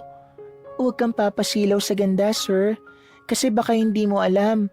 Yung ganda palang nasa harapan mo, yun palang magpapahamak sa'yo. What do you mean? Nagtatakang tanong ni Rowan. Oops, it's a joke. Ikaw naman, sir, masyado kang seryoso. Alis na ako. Baka hinihintay na ako ng kailangan kong makausap. Sabi ni Nami at nagsimula na rin siyang maglakad. Naiwan na lamang na napanganga si Rowan. Pero kalaunan ay napangiti na lamang nang makita ang magandang hubog ng katawan ng dalaga. Maya-maya pa, narating na rin ni Nami ang department na dati niyang pinasukan. Huminga na naman siya ng malalim. Pagpasok niya sa loob, napatingin agad sa kanya mga naroon. Kinakabahan siya. Bigla niyang naalala ang huling araw niya rito. Naalala niya kung papaanong hinuhusgahan siya ng mga mata ng mga taong yon. Pero sa mga sandaling ito, nakikita niyang kakaibang ningning ng mata ng mga tao. Sa mukha pa lang ng mga yon, nakikita na nila ang labis na paghanga. Bagay na mas lalong nagbigay ng lakas ng loob kay Nami. Dahil ngayon, kuhang-kuha na niya ang loob ng mga nakakaengkwentro niya. Sinuyod niya ng tingin ang lugar na yon. Una niyang tiningnan ay ang cubicle na dati na rin niyang pinwestuhan. Meron ng bagong nakapwesto ron at kagaya niya, mukhang weirdo rin. Nakasalamin at mahaba rin ang palda. Ang pagkakaiba lang nila ng babaeng yon, makinis ang mukha nun kumpara sa kanya nung bago pa lang siya ron. Nilapitan ni Nami ang babaeng yon. Agad namang napaangat ng tingin ng babae at nagtaka. Anong pangalan mo? Tanong ni Nami. Uutal-utal namang sumagot ang babae dahil sa kalituhan. Angie po. Sabi nito. Ginugulo ka ba nila rito? Tanong ni Nami. Hindi makasagot ang babae. Pero baka sa mukha nito ang sagot na gusto niyang marinig. Malungkot ang mukha ng babae. Nagbabadya ang luha. Mga luhang kagaya ng sa kanya noong nagdurusa siya sa pangaapi ng mga tao. Magsasalita pa sana si Nami pero biglang dumating ang TL na si Bea. Maikli na ang buhok nito. Medyo pumayat din ang bahagya na halatang nagpa-sexy. Pero hindi pa rin nagbabago para kay Nami ang aura ng babae. Mukha pa rin yung ma-attitude. Hello ma'am, what can I do for you? Sino po sila? Sa isip-isip ni Nami parang magalang kung magsalita si Bea. Pero naisip din niya na magalang lang ito sa mga taong may magagandang mukha. Miss Bea, right? Bungad ni Nami. Yes, I'm Miss Bea and you are? Hindi ka ba na-inform kung sino ko? Mataray na sagot ni Nami. I'm sorry, walang nakakarating sa akin na may guest na darating dito sa department namin. Katwiran pa ni Bea. Then, you're incompetent. Sabi ni Nami. Nagsalubong naman ang kilay ng babaeng si Bea. Balak itong asarin ni Nami para tuluyang lumabas ang tunay nitong kulay. I'm sorry? Tugon ng TL. You're the team leader here, right? You should know first the details about me. Pero wala kang alam. Then, you're an incompetent leader. Mas lalo pang tinaraya ni Nami ang babae. Sinasamantala niya ang pagkakataon na mas mataas siya kay Bea sa puntong ito. May I know your name, ma'am? Tanong pa ni Bea. Bakit ko sasabihin? In the first place, ikaw dapat ang unang makakaalam. Sagot ni Nami. Napapatingin na sa kanila ang ibang naroon. Naninibago ang mga nasa cubicle sa nakikita nila. Hindi sila sanay na parang binabata-bata lang ang kanilang TL. Para po malaman ko kung sino kayo, kailangan ninyong I'm a brand model. And nandito ako to talk about the deals. Technically speaking, kasama ako sa planning team. Kasama ka ba sa planning team? Do you know how to market the product effectively? Do you have any good strategies? Yes. So, isa ka palang brand model, ma'am. I'm so sorry. Hindi ako tumatanggap ng sorry sa mga taong hindi mindful. Itimpla mo nga ako ng kape. Sabi ni Nami at saka umira pa ito. I'm sorry?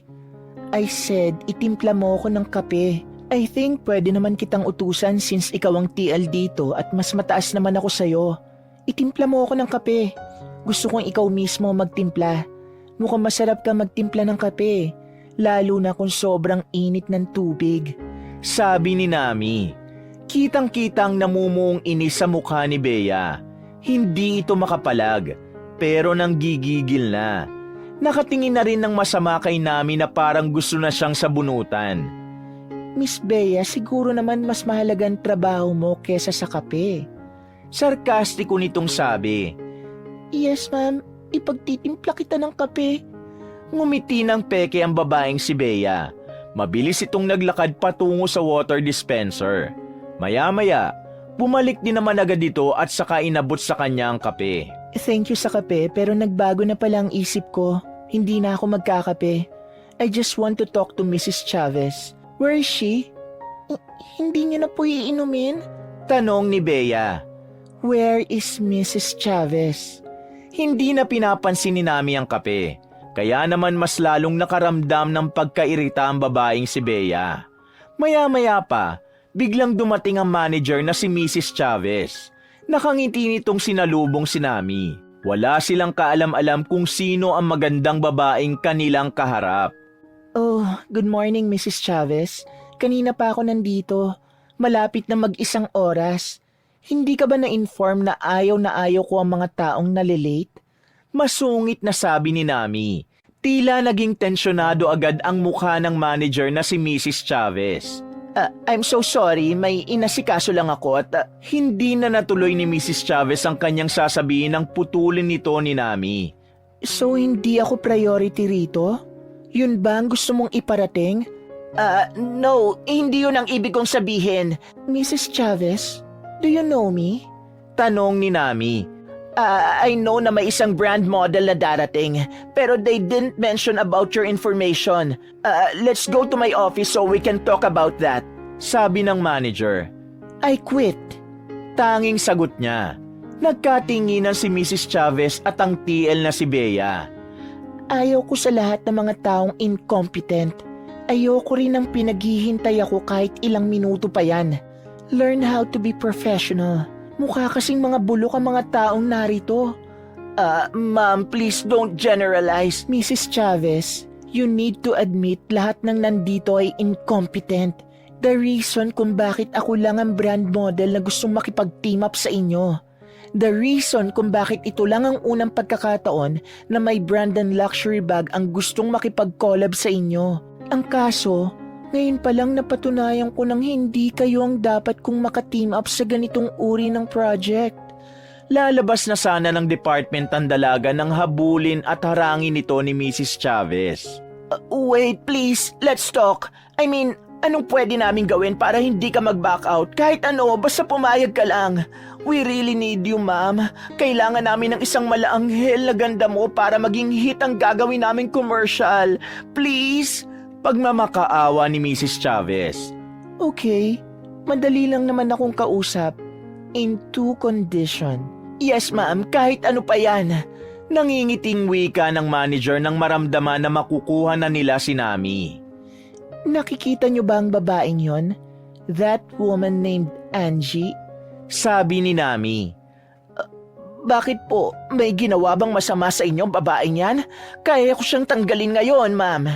Sabi pa ni Mrs. Chavez. Ganyan ba ang ginagawa niyo sa mga employee na may nagagawang pagkakamali? Tanggal agad? O baka ganyan talaga ang estilo niyo rito? Tinatanggal niyo nang wala man lang konsiderasyon. Ma'am, well, hindi naman yun ang pakay ko.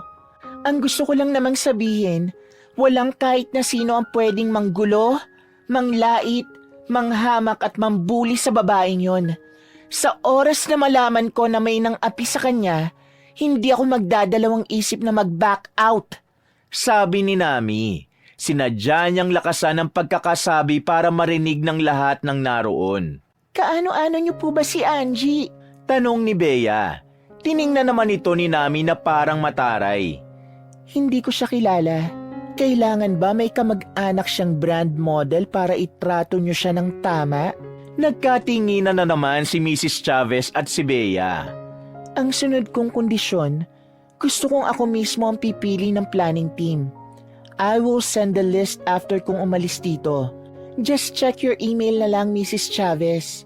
Hi, gusto ko pa sana magtagal, pero it seems nakakaabala na ako sa mga nagtatrabaho. Work hard and bye. Napanganga na lamang ang dalawa, habang kampanting-kampante naman si Nami na naglakad. Habang nasa hallway siya, nakasalubong niya ang matandang janitor na si Mang Jose. Lalagpasan na lang sana niya ito dahil akala niya hindi siya nakikilala ng matanda. Pero nagulat siya nang tawagin siya nito, dahilan para mapahinto siya. Iha? Lumingon ang dalaga. Nakangiting lumapit sa kanyang matanda habang dala-dala ang floor map. Naniniwala ka ba, Iha, na kayang makilala ng mabuting puso ang kapwa niya mabuting puso? Kahit ba nagbago na ito ng anyo? Sabi ni Mang Jose. Hindi na napigilan ni Nami ang mapaiyak. Dahil pa-out na rin naman ang matanda ay dinala niya ito sa isang malapit na restaurant para ilibre. Masaya silang nag-usap habang kumakain. Mang Jose, paano niyo po nalaman na ako ito? Tanong ni Nami. Sobrang layo na ng mukha sa dati. Maganda ka naman na noon pa. Pero mas gumanda ka ngayon dahil nararamdaman ko. Mas mahal mo na ang sarili mo, Iha. At kahit baguhin man ang anyo ng isang tao, makikilala at makikilala pa rin siya ng mga taong tunay na nagpapahalaga sa kanya. Kung ganun, mahalaga po ako sa inyo? Oo naman, mahalaga ka sa akin dahil parang apo na kita eh. Alam mo ba, nalungkot nga ako nang malaman ko sa apo ko na tinanggal ka. Huminga ng malalim ang matanda at bumakas ang lungkot sa mukha. Ka-department ko po ba ang apo ninyo? Dito rin po ba siya nagtatrabaho? Tanong ni Nami. Apo ko si Alfred, Iha. Totoo po ba? Oo, Iha. Nagulat nga rin ako na magkatrabaho kayo eh. Akala ko kasi magkaiba kayo ng department. Alam mo, mula nang mawala ka sa trabaho, lagi kang kinukwento sa akin ng apo ko. Sabi niya miss ka ng araw niya. Kaya tingin ko, Iha, kailangan mo na siyang makausap. Nag-aalala siya sa'yo. Sabi ni Mang Jose. Bukas po, magkakausap na rin po kami. Mabuti naman kung ganon. Siya nga pala, wala bang ibang nakakaalam na ikaw na yan? Tanong ng matanda. Sa department as of now, since wala naman si Alfred, walang nakakaalam po na ako na ito. Di ba po, ang mabuting puso lang ang makakakilala sa akin? Sabi ni Nami, sabay na lamang silang natawa. Noong mga sandaling yon, masasabi ni Nami na kahit papano gumagaan na rin ang pakiramdam niya. Natuwa siya dahil buong akala niya walang naghahanap sa kanya mula nang mapaalis siya. Natapos silang kumain. Inihatid na rin ni Nami ang matanda sa sakayan.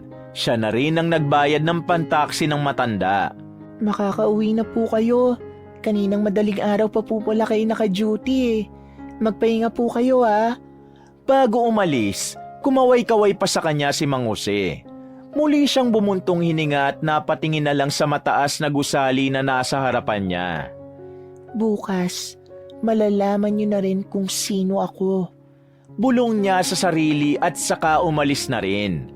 Pagbalik niya sa kanyang unit, inabutan niya ang kanyang kuya na nakahiga sa kama niya. Kalat-kalat ang mga kinain nitong chips sa lamesa at ang ilang bote ng soft drinks. Sino nagsabi na pwede kang magkalat dito? Tanong niya. Well, ako nagpairam sa'yo ng pera para makarating ka rito. Ibig sabihin, may karapatan akong gamitin ang unit na to. Kuya naman, para kang bata. Ano bang ginagawa mo't nandito ka? Di ba dapat nandun ka, tinutulungan mo si Papa? Kasi haharap kayo ngayon sa mga client. Nami, kayang-kaya na ni Papa yun. Trust me. Ngumisi na lamang ang kanyang kuya. Napailing na lang si Nami dahil sa pagiging isip bata ng kanyang kapatid. Kinabukasan, maaga pa lamang ay nakahanda na si Nami para sa gaganapin nilang meeting. Napapangiti na lamang siya habang inaalala kung papaano niya pinili ang mga makakasama niya sa team. Lahat ng taong nanghamak sa kanya maliban kay Alfred, isinama niya na roon. Magkahalong kaba at pananabik ang kanyang nararamdaman.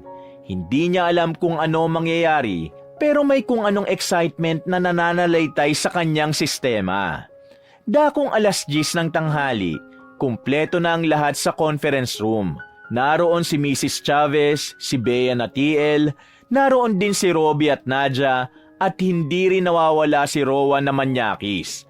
At higit sa lahat, naroon din naman si Alfred, pati na rin ang babaeng itinuring niyang ate at kaibigan. Ang babaeng nagtaksil sa kanya, si Vanessa. Nagsimula ang conference. Isang host ang nagsimula ng usapan, pero wala pa si Nami sa mga sandaling yon. Kanina pa yun hinahanap ni Mrs. Chavez. Kalahating oras na kasi nagsasalita ang lalaki sa harapan, pero walang lumilitaw na brand model sa harapan. Kaya naman, hindi na nakatiis pa ang manager. Pinahinto niya na ang nagsasalitang host. Excuse me, hanggang anong oras ka magsasalita dyan? Nasaan ang brand model na hindi nagsasabi ng pangalan? Bakit wala pa rin siya hanggang ngayon? Iritado na ang tinig ng manager na si Mrs. Chavez. Namumula na rin ang mukha nito dahil sa inis. Biglang bumukas ang pintuan. Pumasok si Nami ng punong-puno ng kumpiyansa sa sarili. Sorry, mukhang na-late yata ako. Well, good morning sa lahat. Sabi ni Nami. Dumako agad ang tingin niya sa kinauupuan ni Alfred. Kita niya ang binata na nakatingin din sa kanya. Hindi man nagsasalita si Alfred, batid ni Nami na nakikilala siya nito. Mrs. Chavez, masyado ka namang mainipin. Gusto mo na bang mawala ng trabaho ngayon? Tanong ni Nami. Pumalag naman ang manager. Mawalang galang na kung sino ka man, pero wag mo kaming pinaglalaruan lahat dito dahil nagtatrabaho kami ng maayos. Kung paglalaruan mo lang kami ay mas mabuti pang itigil na natin ito. Sabi ni Mrs. Chavez. Nagtatrabaho ng maayos? Coming from you na hindi magandang trato sa mga empleyadong hindi kagandahan? I'm sorry? Anong sinasabi mo? Nagtatakang tanong ng manager. Nandito ako hindi para simulan ng project. Nandito ako para ipaalala sa inyo ang mga kasamaan ninyo. Sa sinabing ito ni Nami ay nagbulong-bulungan na silang lahat. Let's start with you, Mrs. Chavez. Sinigawan mo ang isang babaeng matinong nag-a-apply. Nilait mo at pinamukha mo sa kanya kung gaano siya kapangit. Pagkatapos, tinanggap mo siya para pagpiestahan naman ng mga tao sa office. Lumingon naman si Nami kay Nadia at Robbie. And you, Nadia and Robbie? Para kayong mga taong hindi nabubuhay kapag wala kayong nasisirang tao. Kayo ay mas masahol pa sa basura na nakaimbak ng 1 taon. Napakabaho ng pagkatao ninyo. Pinag-iinitan nyo siya dahil sa anyo niya. Ginugulo nyo siya kahit na wala naman siyang ginagawang masama sa inyo. Mas masahol pa kayo sa mga taong patapon na ang buhay. Gulong-gulo sila habang nakikinig. Hindi nila maintindihan kung bakit ino-open ng dalaga ang mga ginawa nilang hindi maganda kay Nami. And you, Bea, the unbothered TL. At sa iyong kasikret o namanyakis na si Rowan. Para kayong mga nabubulok na daga.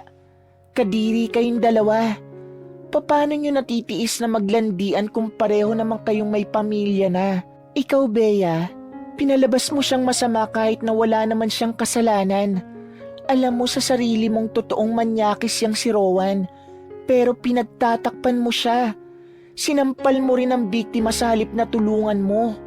Ikaw naman, Rowan, ikaw ang nagpapatunay na hindi lahat ng demonyo ay nasa impyerno. Dahil isa ka sa kanila.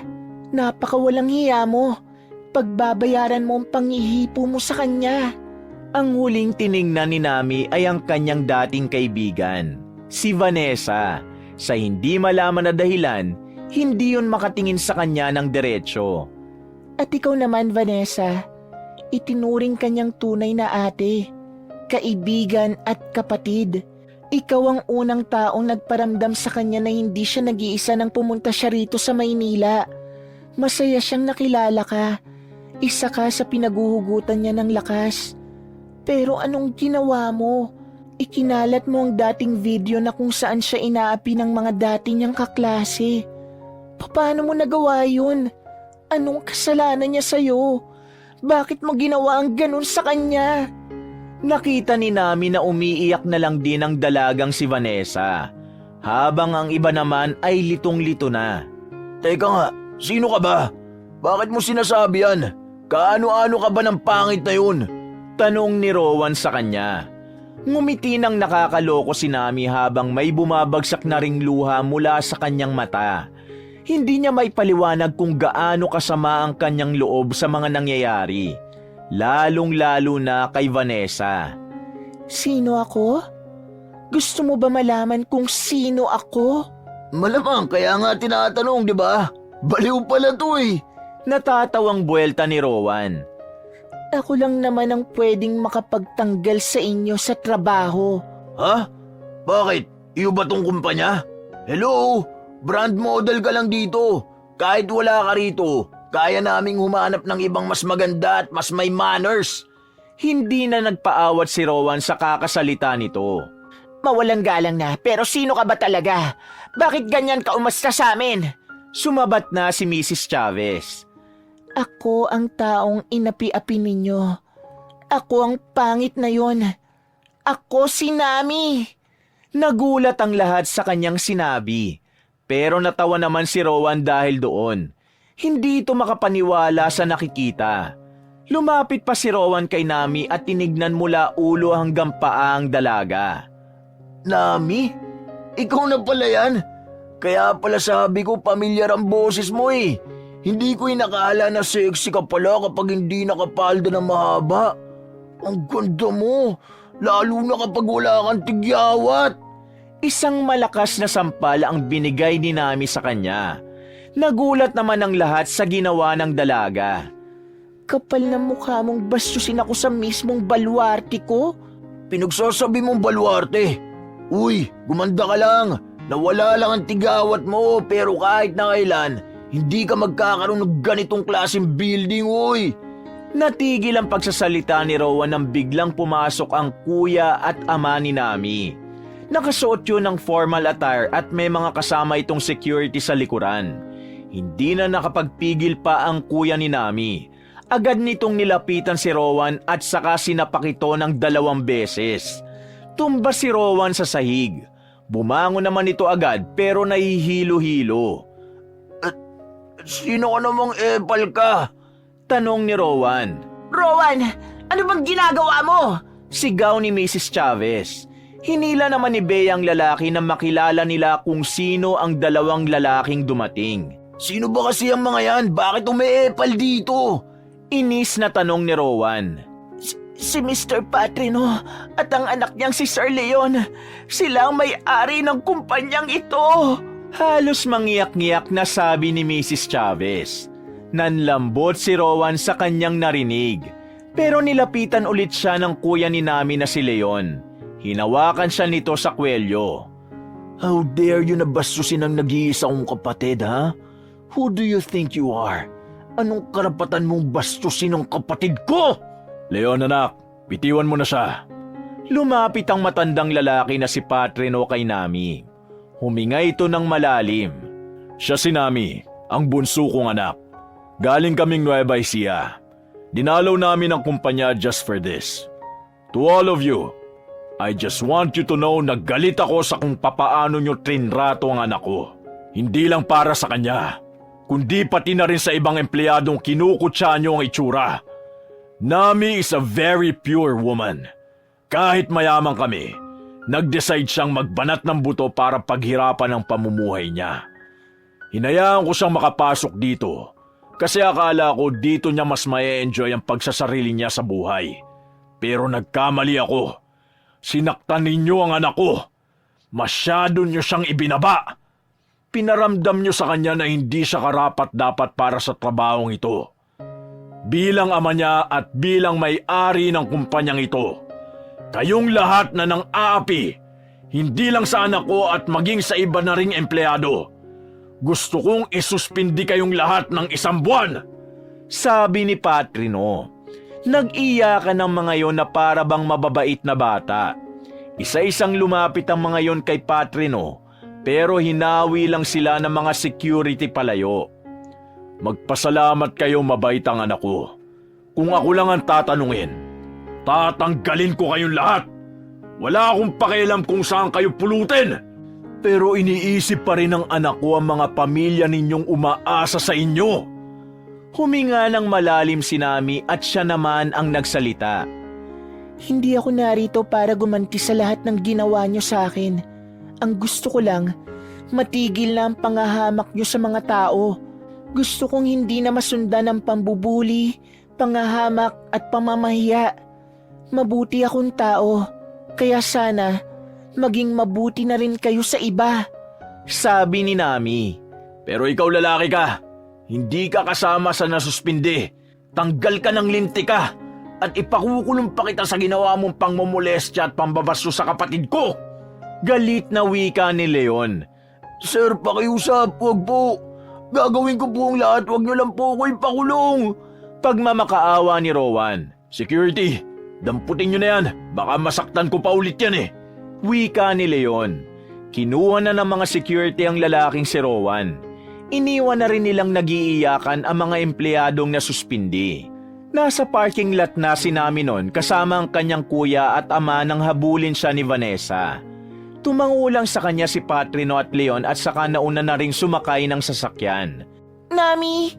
Hinarap ni Nami si Vanessa. Kita ni Nami ang namumugturing mata ng babae. Bakit mo ginawa sa akin yun, Vanessa? Bakit? Anong kasalanan ko sa'yo? Bakit mo ikinalat ang old video na pambubuli sa akin ng mga kaklase ko? Alam mo naman na weakness ko yun, di ba? Bakit, Vanessa? Bakit? Tuluyan na namang bumuhos ang luha ni Nami. Sobrang sakit ng kanyang dibdib. Patawarin mo ko, Nami. Hindi ko pinag-isipan ang mga ginawa ko. Masyado ako nagpadala sa emosyon ko. Ginawa ko yun kasi nagsiselos ako. Kasi mula nung dumating ka, ikaw na lang lagi ang iniintindi ni Alfred. Pakiramdam ko, etsyapwera na ako. Pakiramdam ko wala na akong halaga sa kanya dahil nandyan ka. Vanessa naman, kayong unang magkakilala kaya dapat alam mong hindi ganun si Alfred. Wala kaming relasyon. At oo, mahanga ako sa kanya. Pero nagkausap na kami noon na hanggang dun lang yun. Magkaibigan lang kami. Sorry talaga. Sorry, Nami. Ang tanga-tanga kong ginawa ko yun sa'yo. Patawarin mo ko. Vanessa, sorry. Pero hindi ko pa kayang ibigay ang kapatawaran na hinihingi mo. Hindi pa. Sobrang sakit. Sobrang hapdi. Hanggang ngayon nasasaktan pa rin ako. Nami, naiintindihan ko. Naiintindihan ko na kailangan mo pang mag-heal. Pero hindi kita mamadaliin. Kung talagang deserve ko ng tawad, hihintayin ko. Kung hindi ko deserve, maiintindihan ko rin. Basta pakiusap lang, Nami. Huwag mo akong kakalimutan. Sana dumating ang araw na maging magkaibigan tayo ulit. Kailangan ko nang umalis. Sabi ni Nami at lumapit na rin sa sasakyan. Nami! Huminto ang dalagang si Nami at saka nilingon si Vanessa. Thank you. Napakabuti mo. Sabi ni Vanessa at napangiti na lamang ito. Tuluyan ang pinaandar ang sasakyan at nakaalis na rin sila roon. Iyak lang nang iyak si Nami sa loob ng sasakyan. Hindi niya inakalang mas masakit pala ang pakiramdam kapag hindi niya pa kayang magpatawad. Hanggang sa makauwi siya sa bahay nila sa Makati, hindi pa rin humuhupa ang bigat na nararamdaman niya. Natulog lang siya ng natulog. Ilang araw siyang hindi makakain ng maayos. Sa kamumukmok ni Nami, hindi na rin niya napansin na 1 linggo na pala ang nakakalipas. Kaya mo ba? Kung hindi ka pa okay, pwede ka pa magpahinga na lang muna. Sabi ni Patrino nang makitang bumaba ang anak. Kaya ko na pa. Papa, pwede mo ba akong ipahatid sa Manila? Kailangan ko lang makausap si Alfred. Tumangulang ang kanyang ama at inihanda na rin ang sasakyan. Maya-maya lang ay nakaalis na rin sila. Hapon na nun at ilang oras na lang din naman ay sasapit na ang gabi. Pinuntahan niya ang address ng binata. Hindi naman yun mahirap mahanap kaya narating agad nila yon. Bumaba siya ng sasakyan. Sa gate pa lang, nakita niya na si Mang Jose. Agad na lumapad ang ngiti ng matanda. Oh, Iha, nandito ka. Halika, pumasok ka. Sakto, kakaluto ko lang ng merienda. Nasa loob si Alfred. Agad siyang pinagbuksan ni Mang Jose ng gate. Pagpasok pa lang niya, inabutan na niyang kalalabas lang din ang pinto ni Alfred. Nami? Alfred? Doon na muna ako sa loob, ha? Paalam ng matanda. Alfred, maraming salamat sa lahat ng ginawa mong kabutihan sa akin noon, ha? Kayo ng lolo mo. Kayo lang talaga ang bukod tanging tao sa kumpanya na hindi ako hinamak. Sa katunayan, kaya malakas ang loob kong pumasok noon dahil alam kong nandun ka at si Mang Jose. Maraming salamat kasi kahit na papano, naranasan kong maging isang empleyado. Maraming salamat sa inyo. Saad ng dalaga. Hindi. Dapat mong pasalamatan ang sarili mo, Nami. Kami ni Lolo, naging gabay mo lang kami. Pero ikaw talaga ang pinaka-the best sa lahat. Naging matatag ka. At ngayon, masaya akong makita ka na mas mahal mo na ang sarili mo. Yun nga lang, nabigla ako eh. Anak ka pala ng may-ari. Hindi mo naman sinabi. Natatawa ang wika ni Alfred. Sorry, kasi ayokong may makaalam. Kapag kasi sinabi ko sa inyo, baka kasi isipin ng iba na kaya lang naman ako natanggap dahil papa ko ang boss. Kung sa bagay, tama naman ang sinabi mo. Pero ang mahalaga ngayon, mas nagiging okay ka na. Sana mas maging okay ka pa. Hiling ko na sana mag-heal ka sa lahat ng pain. Thank you, Alfred. Kung pumasok ka kaya muna, nagluto kasi si Lolo ng banana Q eh. Pag-alok ng binata. Banana Q? Paborito ko yun eh. Nasasabik namang tugon ni Nami. Di tara, kain na. Sabay silang pumasok sa loob. Pag-upo pa lang, agad nang nilantakan ni Nami ang banana Q. Tuwang-tuwa ang maglolo sa kanya dahil kahit mayaman ang dalaga, kung kumilos ito ay parang simpleng tao lang. Walang kaarte-arte sa katawan. Sa puntong yon, sobrang saya ni Nami. Pakiramdam niya, yun na ang simula ng bago niyang buhay. Mas mamahalin niya na ang kanyang sarili at mas pahahalagahan niya na ang kanyang damdamin. Sa paglipas ng mga taon, napatawad na rin naman ni Nami ang babaeng si Vanessa. Yun nga lang, hindi na sila naging magkasama pa dahil ng ibang bansa na yon. Ang mga staff naman sa department nila, naging matino na rin at hindi na nang-aapi ng mga bagong empleyado. Si Robbie at Nadia bumait na rin. Ang kanilang manager naman na si Mrs. Chavez, naging mahinahon na rin at magalang. Si Bea naman, hindi na ito TL, pero natuto na rin itong maging disente at magalang. Si Rowan, magdadalawang taon nang nakakulong. Masaya si Nami sa kanyang bagong kabanata. At ngayong nakabangon na siya, pinapangako niya sa kanyang sarili na wala nang maaaring mang-api sa kanya. Dahil mula ngayon, ipaglalaban na niya ang kanyang sarili. Wakas!